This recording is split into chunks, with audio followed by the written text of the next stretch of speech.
Hi, I'm Dr. Mike Vance, a licensed psychologist and director of behavioral health at Children's Hospital and Medical Center. Today I'm here to talk to you about the challenges that the pandemic has created on children and adolescents' mental health. I think as all of you are aware, the unpredictability and the uncertainty of the pandemic, the limitations, the restrictions, has definitely had an impact on all of us adults as well as the youth that we get a chance to work with. What are some of those specific impacts? Well, here at Children's, we do screen for depression in our wellness visits for children age 11 and up.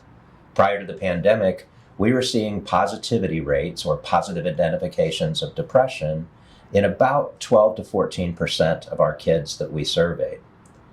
At the highest peak in the pandemic, as recently as January of 2022, those numbers were surpassing 30%.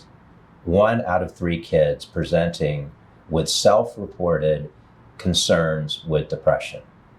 If you add on top of that the escalation of anxiety, the escalation of obsessive compulsive disorder, escalations that we saw in eating disorders, and the severity of eating disorders, all our clinics are busting at the seams with new patients. The general trends that we've seen is kids that were getting services prior to the pandemic, their symptoms became more acute.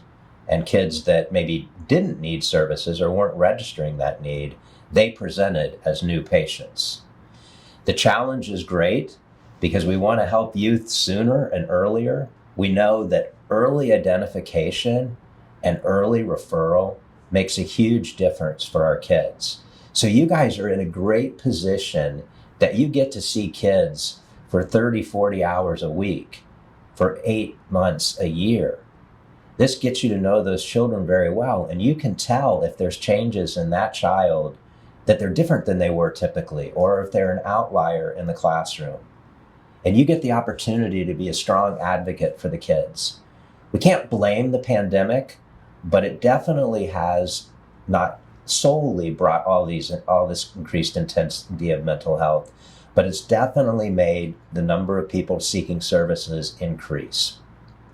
And we need to support them. The other piece that I would encourage, if you know one of your students is involved in mental health care and the appropriate releases are signed, communication with that provider might go a long way so that you can give them your input from what you see in the child. The final piece that I'll bring up about the pandemic impact on mental health is we need to step back and think about how it's affected or impacted us as adults, as teachers, educators, parents, because how we have modeled our response, what we've said, how we've acted, what we continue to say and act, that is demonstrating coping, or good or bad coping, to the youth that we work with and parent. So take a step back and think about what message you have been sending through your coping and your comments about this challenge that we have dealt with for the last couple years.